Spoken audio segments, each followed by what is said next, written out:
Тұрсын аға жаңағы молдалықпен айналысасыз, шөп дәрімен айналысасыз. Одан бөлек алтын ине бәрін айтып жіберсеңіз. Одан бөлек мына хижама жасаймыз, оны алтын ине саламыз, оны мына басты теңшейміз, бас ауырғанда. Жаңа массаж жасап, анау сынықшылық бар ма? Сынықшылық.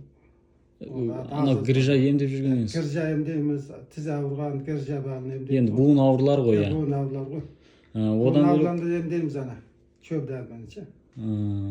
Одан бөлек мынау құрамен дем салады, жын шығарады, үй тазалайды дегендей, мынандай асқазан ішек жолдарына шөп дәрісі бар Тұрсын ағаның. Мынау уы қорғасында жаңағы рецепт жасаудың маманы бұл кісі.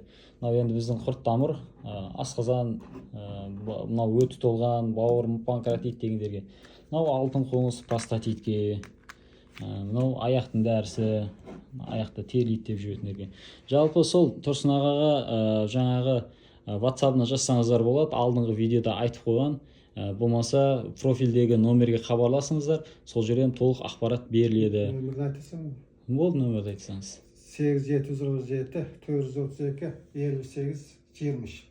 Осы нөмерге WhatsApp-қа жазсаңыздар, жаңағыдай сіздерге барлығын айтады, қалай емдейді, қай жақта деген. Айтпақшы, Тұрсын аға Тұзбастауда тұрады. Тұзбастау адресіңіз неше?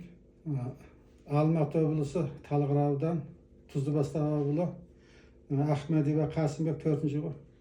Осы адресте жаңағы емшілік жүргізеді. Мынау Тұрсын ағаның жаңағыдай марапаттары, халық емшілік. Бұл енді өтке азғантай қойыпсыз, көп еді ғой. Жаңағы нелеріміз бар. Тамырыстап айтпақшы, тамырыстайды. Себебі Қытайда медицинасымен тамырыстап диагнозды анықтаймыз. Жалпы ем алғыларыңыз келсе, Тұрсын аға WhatsApp-қа жазыңыздар.